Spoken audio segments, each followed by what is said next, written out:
ಬಂದ್ಬಿಟ್ಟು ಅಯ್ಯೋ ಟೊಮೊಟೊ ಹೆಚ್ಚಾಗ್ತದೆ, ಈರುಳ್ಳಿ ಸ್ವಲ್ಪ ಹಾಕು, ಗೋಡಂಬಿ ಸ್ವಲ್ಪ ಹಾಕು ಅನ್ಬಾರ್ದು. ಚಕ್ಕೆ ಲವಂಗ ಕಲ್ಲು ಹಾಕಿದ್ದೀನಿ. ನೆಕ್ಸ್ಟ್ ಚಕ್ಕೆ ಹಾಕ್ತಾ ಇದ್ದೀನಿ. ಮಸಾಲೆ ಕಳಿಸಿದ್ವಿ ಮಿಲ್ಗೆ, ಅದು ಬಂದಿದೆ. ಈಗ ನೋಡಿ ಬನ್ನಿ, ಇದು ತೋರಿಸಿ ಮಸಾಲೆ. ಈಗ 1.5 ಕ್ವಿಂಟಲ್ ಮಸಾಲೆ. ಈಗ ತರಕಾರಿ ಬೆಂದಾಗಿದೆ, ಮಸಾಲೆ ಹಾಕೋತಾ ಇದ್ದೀನಿ. ಹಲೋ, ಅಲ್ಲಿಗೂ ನಮಸ್ಕಾರ. ಅನೀಶ್ ಮುನ್ನಾ ವ್ಲಾಗ್ಸ್ಗೆ ಎಲ್ರಿಗೂ ಸ್ವಾಗತ ಹೇಳ್ತಾ ಮತ್ತೆ ಹೊಸ ವ್ಲಾಗ್. ಮೊದಲನೇ ಆಷಾಢ ಶುಕ್ರವಾರದ ಪ್ರಯುಕ್ತ ಮಹಾಪ್ರಸಾದದ ತಯಾರಿಕೆನ ತೋರ್ಸಕ್ಕೆ ನಾನು ನಿಮ್ಮನ್ನ ಕರ್ಕೊಂಡ್ ಬಂದಿದ್ದೀನಿ. ನನ್ನ ಜೊತೆ ಪ್ರಭು ಅವರಿದ್ದಾರೆ. ನಮಸ್ಕಾರ ಪ್ರಭು ಅವರೇ. ಹೋದ ವರ್ಷ ಜುಲೈಯಲ್ಲಿ ಇದೇ ತರ ಪ್ರಸಾದನ ನಾವು ಟೊಮೊಟೊ ಬಾತ್ನ ತೋರಿಸ್ಕೊಟ್ಟಿದೀವಿ. ಈಗ ಒಂದು ಪ್ರಸಾದದ ಆರ್ಡರ್ ಬಂದಿದೆ. 1.5 ಕ್ವಿಂಟಲ್ ತರಕಾರಿ ಪಲಾವ್ ಹೇಳಿದ್ದಾರೆ. ಅದನ್ನ ಯಾವ ರೀತಿ ಮಾಡೋದು, ಇದು ಭಟ್ರುಗಳಿಗೆ ಎಸ್ಪೆಷಲಿ ಯೂಸ್ ಆಗುತ್ತೆ. ದೊಡ್ಡ ದೊಡ್ಡ ಕ್ವಾಂಟಿಟಿ ಆದ್ರಿಂದ, ಲಾರ್ಜ್ ಕ್ವಾಂಟಿಟಿ ಆದ್ರಿಂದ ಭಟ್ರುಗಳಿಗೆ ಯೂಸ್ ಆಗುತ್ತೆ. ಅದನ್ನ ತೋರಿಸ್ಕೊಡೋಣ. ತಾಯಿ ಚಾಮುಂಡೇಶ್ವರಿ ಆಶೀರ್ವಾದ ಎಲ್ಲರಿಗೂ ಇರಲಿ. ನಾವು ಅದ್ರ ಪ್ರಯುಕ್ತ ತಾಯಿ ಚಾಮುಂಡೇಶ್ವರಿ ಪ್ರಸಾದನ ಮಾಡಕ್ ಬಂದಿದೀವಿ. ಈಗ ಒಬ್ರು ಹೇಳಿದ್ದಾರೆ 1.5 ಕ್ವಿಂಟಲ್ಗೆ ಹೇಳಿದ್ದಾರೆ. ಅದು ಪ್ರೊಸೆಸ್ ಹೇಗಿದೆ, ನಿಧಾನಕ್ಕೆ ಸಿಂಪಲ್ ಆಗಿ ಭಟ್ರುಗಳಿಗೆ ಯೂಸ್ ಆಗುತ್ತೆ. ಇದು ಹೇಳ್ಕೊಡೋಣ ಬನ್ನಿ ಸರ್. ಯಾವ ತರ ಈಗ ಮಸಾಲೆ ರೆಡಿ ಮಾಡ್ಕೊಂಡ್ಬಿಡೋಣ.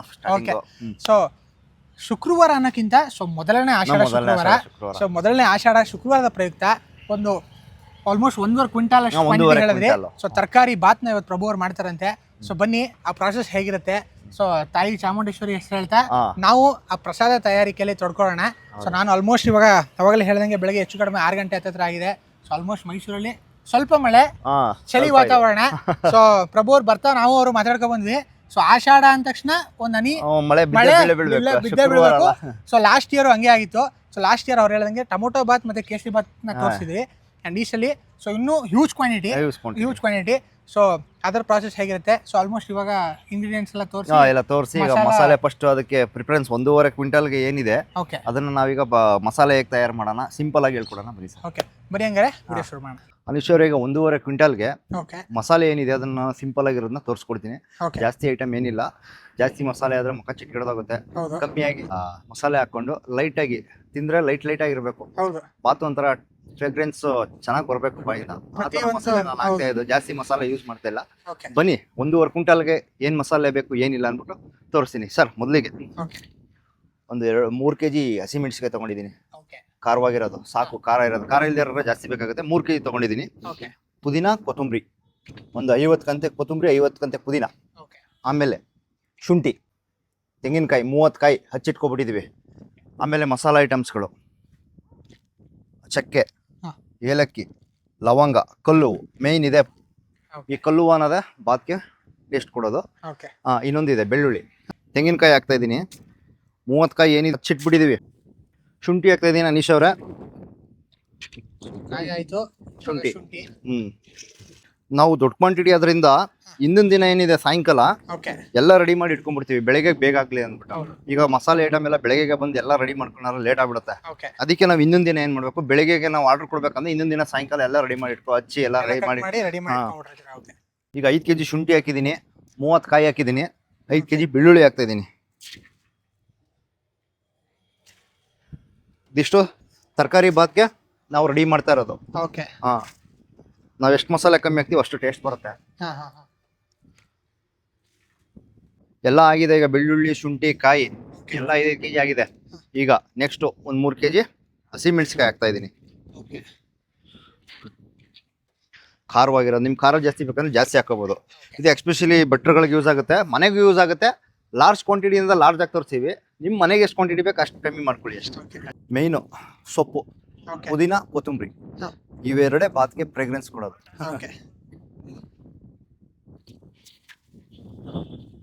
ಒಂದು 50 ಕಂತೆ 50 ಕಂತೆ ನೋಡಿ. ಬಂದ ತಕ್ಷಣ ಈಗ ಮಸಾಲೆ ರೆಡಿ ಮಾಡ್ಕೊಳ್ಬೋದಾ? ಎಲ್ಲ ನೀಟಾಗಿ ಎಲ್ಲ ತೊಳೆದು ಹಾಕ್ತಿದೀವಿ. ಡಬಲ್ ಸತಿ ತೊಳಿರಿ. ಏನೇ ಆದ್ರೂ ಮಣ್ಣು ಜಾಸ್ತಿ ಇರುತ್ತೆ, ಅದರಿಂದ ಸ್ವಲ್ಪ ತೊಳೆದು ಯೂಸ್ ಮಾಡಿ. ಮೇನ್ ಇಂಗ್ರೀಡಿಯೆಂಟ್ಸು ಮಸಾಲಾಗೆ ಸ್ಮೆಲ್ ಬರೋಕ್ಕೆ ಯಾವುದಕ್ಕೆ ಆಗಲಿ ಇವು ಸಾಂಬಾರ ಪದಾರ್ಥಗಳು. ಈಗ ನಾನು 1/4 kg ಏಲಕ್ಕಿನ ಹಾಕ್ತಾ ಇದ್ದೀನಿ.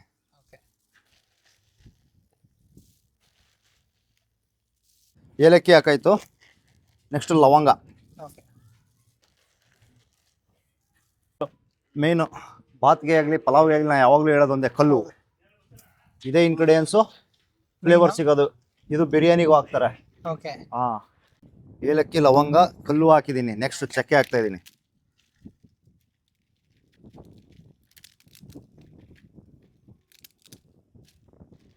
ಈಗ ನಾವು ಕಲ್ಲು ಹಾಕಿದೀವಲ್ವಾ, ಓಕೆ ಅದು ಕಲರ್ ಏನ್ ಮಾಡುತ್ತೆ, ಸ್ವಲ್ಪ ಬ್ಲಾಕ್ ಮಾಡ್ಬಿಡುತ್ತೆ. ಹಾ. ಅದಕ್ಕೆ ಅರಿಶಿನ ಪುಡಿ ಹಾಕ್ತಾ ಇದೀವಿ ನಾವು. ಓಕೆ ಅದನ್ನ ಓವರ್ಕಮ್ ಪಲಾವ್ ಅರಿಶಿನ ಚೆನ್ನಾಗಿರುತ್ತೆ ಓಕೆ ತರಕಾರಿ ಬಾತ್ಗೆ.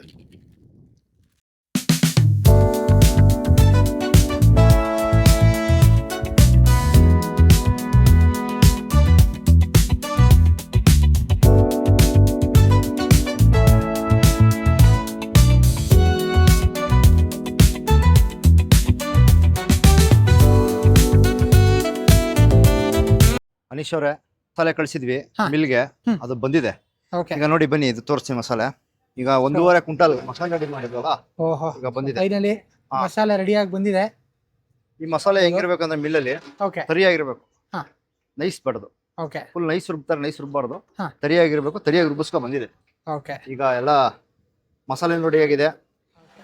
ಆಮೇಲೆ ಮೇನ್ ಬಿಸ್ನೀರ್ ಇಟ್ಟಿದೀವಿ, ಹಾ. ಅಕ್ಕಿ ರೆಡಿ ಇದೆ. ಹೌದು ಈಗ ನೋಡಿ ನಮ್ಮ ಭಟ್ರುಗಳು ಅಲ್ಲಿ ತರಕಾರಿಗಳು ರೆಡಿ ಮಾಡ್ತಾ ಇದಾರೆ ಒಡೆದು. ಹೌದು ಬನ್ನಿ ಇವಾಗ ಸ್ಟಾರ್ಟ್ ಮಾಡೋದಂಗಾರೆ. ಹಾ ಬನ್ನಿ. ಬಟಾಣಿ ಎಲ್ಲ ನೆನೆ ಹಾಕಿದ್ವಿ, ಸೋಯಾಬೀನ್ ಹಾಕೊಂಡಿದ್ರು, ಓಕೆ ಸೋಯಾನು ಹಾಕ್ಬಿಟ್ಟಿದೀವಿ ಚಂಕ್ಸ್. ಒಂದ್ ಕಡೆ ಅದು ರೆಡಿ ಇದೆ. ಓಕೆ ಎಲ್ಲ ರೆಡಿ ಇದೆ. ಬನ್ನಿ.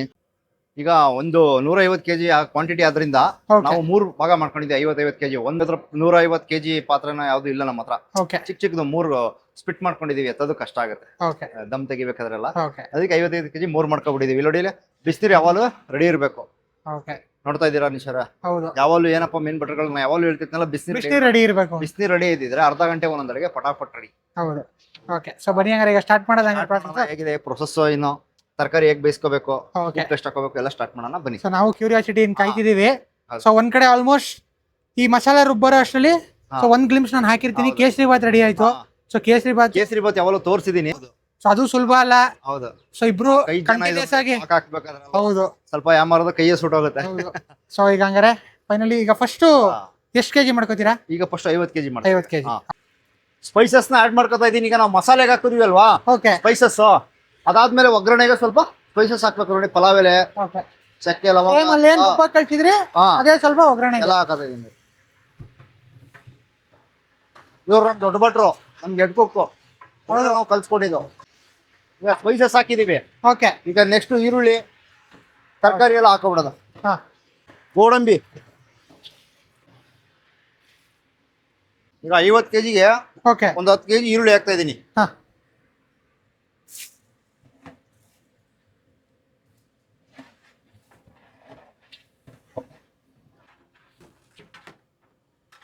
ಬಟಾಣಿ,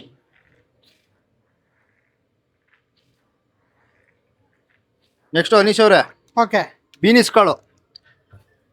ಇವೆಲ್ಲ ಹಾಕಿದ್ರೆ ಬಾತ್ ಜೊತೆ ಒಂದೊಂದು ಅಗಳು ಸಿಗ್ತಾ ಇರುತ್ತೆ ಬಾಯಿಗೆ, ಮಜಾ. ಮಜಾ. ಹೌದು ಸೋಯಾ ಚಂಕ್ಸ್ ಹಾಕ್ತಾ ಇದೀನಿ. ಇದು ಅಷ್ಟೇ ಬೈಟ್ ಟು ಬೈಟ್ ಬಾಯಿಗೆ ಸಿಗ್ತಾ ಇದಾರೆ. ತಿನ್ನೋದಕ್ಕೆ ಒಂಥರ ಒಳ್ಳೆ ಮಜಾ. ಬಿರಿಯಾನಿ ಲೆವೆಲ್ ಫೀಲ್ ಆಗ್ಬೇಕು. ತರಕಾರಿಗಳನ್ನ ಹಾಕ್ತಾ ಇದೀನಿ. ಈಗ ಓಕೆ ಒಂದು 6 kg ಬೀನಿಸ್, ಒಂದು 3 kg ಕ್ಯಾರೆಟ್, ಗೆಡ್ಡೆಕೋಸು, ಯಾವ್ಯಾವ ತರ ತರಕಾರಿ ಎಲ್ಲ ತರ ಹಾಕೋಬಹುದು. ಓಕೆ ತರಕಾರಿ ಬಾತ್ ಅಂದ್ರೆ ನೋಡು, ಅಗಳಗಳಿಗೂ ತರಕಾರಿ ಸಿಗ್ಬೇಕು, ಅದಕ್ಕೆ ತರಕಾರಿ ಬಾತ್. ಬಾತ್ ಹೌದು. ಸೊ ಹೋದ ವರ್ಷನೂ ಕೃಷ್ಣಪ್ಪ ಅವ್ರು ಇದ್ರು ಇದೇ ತರ ಪ್ರಸಾದ ಮಾಡೋ ಟೈಮಲ್ಲಿ. ಸೊ ಮತ್ತೆ ಇದ್ರೆ ನೀವು ಅವಾಗ ಹೇಳಿದ್ರಿ 1 ಕ್ವಿಂಟಲ್ ಬಾತ್ ಮಾಡ್ಬಿಡ್ಬೋದು, ಕೇಸರಿ ಬಾತ್ ಮಾಡೋದು ಕಷ್ಟ ಇಲ್ಲ. ಸೊ ಇವತ್ತು ಕೇಸರಿ ಬಾತ್ ಮಾಡಿದಿರಿ. ಸೊ ಅಷ್ಟೇ ಕಷ್ಟ ಇತ್ತು, ಆದ್ರೂ ಚೆನ್ನಾಗಿ ಬಂದಿದೆ ಅಂತಾನೆ ಹೇಳ್ಬೋದು. ಸೊ ಇವಾಗ ಆಲ್ಮೋಸ್ಟ್ 50 kg ಮಾಡ್ತಿದ್ದೀರಾ? ಹೌದು, 50 kg ವೆಜಿಟೇಬಲ್ ಪಲಾವ್. ಓಕೆ ಅದು ರೆಡಿ ಆಯ್ತು. ಆಲ್ಮೋಸ್ಟ್ ಎಷ್ಟೊತ್ತು ಆಗ್ಬೋದು? ಇನ್ನೊಂದು ಅರ್ಧ ಗಂಟೆ, ಮುಕ್ಕಾಲು ಬಿಸಿ ರೆಡಿ ಗಂಟೆ. ಇದೆಯಲ್ಲ ನಿಶ್ ಅವ್ರೆ, ನಾ ಹೇಳ್ದಾಗ ಬಿಸಿ ರೆಡಿ Almost ಆಗ್ಬಿಡುತ್ತೆ. ಬೇಗ ಆಗ್ಬಿಡುತ್ತೆ. ರೆಡಿ ಇದೆ. ಅರಿಶಿನ ಹಾಕ್ತಾ ಇದೀನಿ. ಓಕೆ ಅರ್ಶನ ಆಂಟಿಬಯೋಟಿಕ್. ಹೌದು ಅಡಿಗೆಗೆ ಮನುಷ್ಯನಿಗೆ 2 ಆರೋಗ್ಯ. ಬೇಕೇ ಬೇಕು. ಒಂದು ಟೀಮ್ ರೆಡಿ ಇದೆ. ಹಂಗೆ ಒಂದು ಟೀಮ್ ಇರ್ಬೇಕು ಯಾವಾಗ್ಲೂ. ಒಬ್ರು ಇಬ್ರು ಕೈಲಿ ಆಗಲ್ಲ ದೊಡ್ಡ ದೊಡ್ಡಗೆ. ಮಿನಿಮಮ್ ಒಂದು 6-7 ಜನ ಇರಲೇಬೇಕು. ಆಗ ಬೇಗ ಎಲ್ಲ ಕೈ ಜೋಡಿಸಿದ್ರೆ ಕೆಲಸ ಬೇಗ ಆಗುತ್ತೆ. ಓಕೆ ಇವಾಗ ಉಪ್ಪು ಹಾಕ್ತಾ ಇದೀರಾ? ನೋಡಿ, ಈಗ ತರಕಾರಿ ಚೆನ್ನಾಗಿ ಬೇಯಬೇಕು ಅಂದ್ರೆ ಉಪ್ಪು ಮೊದಲೇ ಹಾಕೋಬೇಕು. ಈಗ ತರಕಾರಿ ಬೆಂದಾಗಿದೆ, ಓಕೆ ಮಸಾಲೆ ಹಾಕೋತಾ ಇದೀನಿ. ಇವಾಗ ಮತ್ತೆ ನೀಟಾಗಿ ಫ್ರೈ ಮಾಡ್ಕೋಬೇಕಾ? ಹಾ, ಓಕೆ ಯಾವ ರೀತಿ ಉರಿಬೇಕಂದ್ರೆ ಎಣ್ಣೆನೇ ಬೇರೆ ಕಾಣಬೇಕು, ಮಸಾಲೆನೇ ಬೇರೆ ಕಾಣಬೇಕು. ಆ ರೀತಿ ಉರಿದಾಗ ಪರ್ಫೆಕ್ಟ್ ಆಗಿ ಬೆಂದಿದೆ ಅಂತ ಹಸಿ ವಾಸನೆ ಹೋಗೋವರೆಗೂ ಉರಿಬೇಕು. ಓಕೆ ನೋಡ್ತಾ ಇರ್ಬೋದು ಅನೀಶ್ ಅವರೇ, ಚೆನ್ನಾಗಿ ಫ್ರೈ ಆಗ್ತಿದೆ ನೋಡಿ, ಎಣ್ಣೆನೆ ಬಿಟ್ಕೋತಾ ಇದೆ, ತರಕಾರಿನೇ ಬೇರೆ ಕಾಣಿಸ್ತಾ ಇದೆ. ಹೌದು. ಈ ರೀತಿ ಬೆಂದಾಗ ಏನಾಗುತ್ತೆ, ಹಸಿ ವಾಸನೆ ಹೋಗ್ಬಿಡುತ್ತೆ. ಓಕೆ. ಹಸಿ ವಾಸನೆ ಹೋದಾಗ ಅದ್ರ ಫ್ಲೇವರ್ ಒಳಗಿಂದ ಹೆಚ್ಚುತ್ತೆ. ಸೊ ಆಲ್ಮೋಸ್ಟ್ ಆಗ್ಲೇ ಅದರ ಘಮ ಸ್ಪ್ರೆಡ್ ಸ್ಟಾರ್ಟ್ ಆಗೈತೆ. ಈ ಎಂಟೈರ್ ರಿಂಗ್ ರೋಡ್ ವರ್ಗೂ ಇದೇ ಸ್ಮೆಲ್ ಇರುತ್ತೆ. ಬೇಕಾದ್ರೆ ಕೇಳ್ಕೊ ಬನ್ನಿ, ಯಾರ ಜನಗಳು ಸ್ಮೆಲ್ ಹುಡಿಕೊಂಡೇ ಊಟಕ್ಕೆ ಬರ್ತಾರೆ. ಹೌದು, ನಾವು ಪ್ರತಿ ವರ್ಷ ನೋಡ್ತೀವಿ. ಸೊ ಆಲ್ಮೋಸ್ಟ್ ನಿಮ್ಗಂತೂ ಇಲ್ಲಿ ಏನ್ ಪರ್ಟಿಕ್ಯುಲರ್ ಪ್ಲೇಸ್ ಅಲ್ಲಿ ಮಾಡ್ತಿದೀವಿ, ಆಲ್ಮೋಸ್ಟ್ ಪ್ರತಿ ವರ್ಷ ನೀವೇ ಮಾಡೋದಲ್ವ? ಆಲ್ಮೋಸ್ಟ್ ಪ್ರತಿ ವರ್ಷ ನಾವೇ ಮಾಡೋ. ಈಗ ಇವ್ರ ಹತ್ರ 5 ವರ್ಷದಿಂದನೂ ಮಾಡ್ತಾ ಇದೀನಿ. ಒಳ್ಳೆ ಕಸ್ಟಮರ್ ಇವರು. ನಾವು ಕೇಳಿದ ಐಟಮ್ ಇಲ್ಲ ಅನ್ನಂಗಿಲ್ಲ, ತಂದ್ಕೊಡ್ತಾರೆ. ಈ ಕೆಲವೊಂದು ಭಟ್ರುಗಳಿಗೆ ಏನಾಗುತ್ತೆ ಗೊತ್ತಾ, ಅಡಿಗೆ ಮಾಡ್ತಾ ಇರ್ತೀವಿ, ಬಂದ್ಬಿಟ್ಟು ಹಿಂಗೆ ಅದ್ರ ಮೇಲೆ ನಿಂತ್ಕೊಬಿಡ್ತಾರೆ ಹಿಂಗೆ. ಅದ್ ಹಂಗಾದ್ರೆ ನಮ್ಗೆ ಎದೆ ಗುದಿ ಆಗ್ಬಿಡುತ್ತೆ, ಕೆಲಸ ಆಗಲ್ಲ. ಕೆಲ್ಸಗಳಾಗ್ಲಿ ಯಾವುದೇ ಆಗ್ಲಿ, ಈಗ ಮೆಕ್ಯಾನಿಕ್ ಶಾಪ್ ಹೋದ್ರು ಅವ್ರ ಮುಂದೆ ನಿಂತ್ಕೊಂಡ್ರೆ ಯಾರು ಕೆಲಸ ಮಾಡಕ್ ಹೋಗಲ್ಲ. ಹಂಗೆ ಭಟ್ರ ಕೆಲಸನೂ ಹಾಗೆ, ಎದೆ ಮೇಲೆ ನಿಂತ್ಕೊಂಡ್ರೆ ಕೆಲಸ ಆಗಲ್ಲ, ಕೆಟ್ಟೋಗ್ಬಿಡುತ್ತೆ. ಫ್ರೀ ಆಗಿ ಬಿಟ್ಬಿಡ್ಬೇಕು, ಮೈಂಡ್ ಫ್ರೀ ಆಗಿ, ಅಡಿಗೆ ಚೆನ್ನಾಗಿ ಬರುತ್ತೆ. ಬಂದ್ಬಿಟ್ಟು ಅಯ್ಯೋ ಟೊಮೊಟೊ ಹೆಚ್ಚಾಗ್ತದೆ, ಈರುಳ್ಳಿ ಸ್ವಲ್ಪ ಹಾಕು, ಗೋಡಂಬಿ ಸ್ವಲ್ಪ ಹಾಕು ಅನ್ಬಾರ್ದು ಅಲ್ವಾ? ಹೌದೌದು. ಕೈ ಬಿಟ್ಬಿಟ್ರೆ ನಾವು ಅಳತೆ ಮಾಡಿ ಹಾಕೋದು, ಎಷ್ಟಂತೂ ಮಾಡಲ್ಲ. ಮಸಾಲೆ ಚೆನ್ನಾಗಿ ಹುರಿದಾಗಿದೆ ಮಸಾಲೆ ನೋಡಿ. ಎಣ್ಣೆನೇ ಬೇರೆ ನೋಡ್ತಿರೋದು, ಎಣ್ಣೆನೇ ಬೇರೆ ಮಸಾಲೆನೇ ಬೇರೆ ಕಾಣಿಸ್ತಾ ಇದೆ. ಹಿಂಗಾದಾಗ ಪರ್ಫೆಕ್ಟ್ ಆಗಿ ಬಂದಿದೆ ಅಂತ ಅರ್ಥ. ಮೇಲ್ಗಡೆ ಎಣ್ಣೆ ಲೆಕ್ಕ ಹೇಗೆ ಅಂದ್ರೆ 5 kg ಅಕ್ಕಿಗೆ 1 ಲೀಟರ್ ಎಣ್ಣೆ ಲೆಕ್ಕ ಕ್ವಾಂಟಿಟಿ. ಎಲ್ಲಾದ್ರೂ ಮಾಡಿ 5 kg ಅಕ್ಕಿಗೆ 1 ಲೀಟರ್ ಎಣ್ಣೆ. ಅರ್ಥ ಆಯ್ತಾ? ನೋಡಿ ಅನೀಶ್ ಅವ್ರೆ, ನಾವು ನೋಡ್ಬೋದು ಯಾವಾಗಲೂ ಸಾಮಾನ್ಯವಾಗಿ ಬಿಸಿನೀರು ಹೆಂಗೆ ಇಟ್ಕೊಂಡಿರ್ತೀವಿ ಹೇಳಿ. ಈಗ ನೋಡಿ 50 ಅಲ್ಲ 100 kg 200 kg ಮಾಡಿದ್ರು ಬಿಸಿನೀರು ರೆಡಿ ಇದ್ರೆ ಅರ್ಧ ಗಂಟೆ 1 ಅವರ್ ಅಡಿಗೆ ರೆಡಿ ಮಾಡ್ಬೋದು. ಕ್ವಾಂಟಿಟಿ ಕಮ್ಮಿ ಇರ್ಲಿ ಜಾಸ್ತಿ ಇರ್ಲಿ, ಒಂದ್ ಮೇನ್ ಏನಪ್ಪಾ ಅಂದ್ರೆ ಬಿಸಿನೀರು ರೆಡಿ ಇರಬೇಕು. ಯಾವಾಗ್ಲೂ ನೀರ್ನ ಒಂದ್ ಸ್ವಲ್ಪ ಕಡಿಮೆ ಹಾಕೊಂಡಿರ್ಬೇಕು. ನೋಡ್ಬೇಕು, ಚೆನ್ನಾಗಿ ಬಂದಾಗ ಎಕ್ಸ್ಟ್ರಾ ಹಾಕೋಬೇಕು.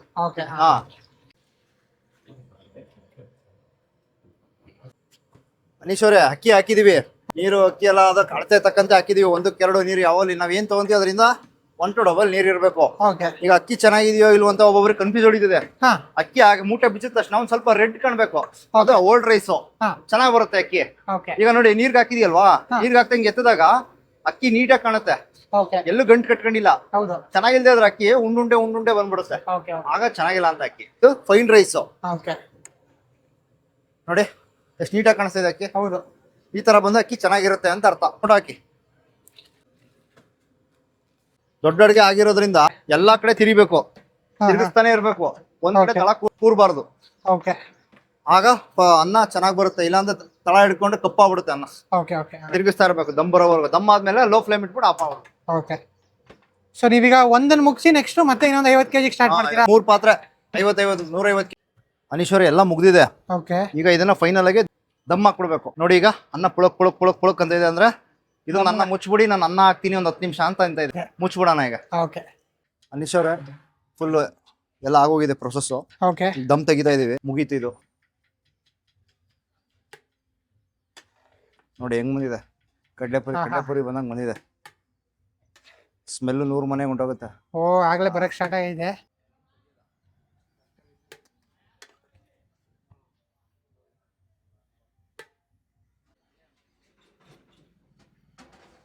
ಅನೀಶ್ ಅವರೇ, ಫೈನಲ್ ಆಗಿ ಈ ಎಲ್ಲ ಟೀಮ್ ಜೊತೆ ಪ್ರಸಾದ ಎಂಡ್ ಆಗಿದೆ, ಮುಗಿಸಿದೀವಿ. ಈಗ ಪ್ರಸಾದ ವಿನಿಯೋಗ ಆಗುತ್ತೆ. ಎರಡು ಕೈ ಸೇರಿದ್ರೆ ಚಪ್ಪಾಳೆ ಹಾಗೆ. ಸೊ ನಿಮ್ಮ ಟೀಮ್ ಕಂಪ್ಲೀಟ್ ನಿಮ್ ಜಾಯಿನ್ ಆಗಿದೆ. ಸೊ ಪ್ರತಿಯೊಬ್ರು ಆಲ್ಮೋಸ್ಟ್ ಕಂಟಿನ್ಯೂಸ್ ಕೆಲಸ ಮಾಡಿದ್ದಾರೆ. ಒಂದು ಗ್ಲಿಮ್ಸ್ ನೋಡಿದ್ರೆ ವಿಡಿಯೋದಲ್ಲಿ ಗೊತ್ತಾಗುತ್ತೆ.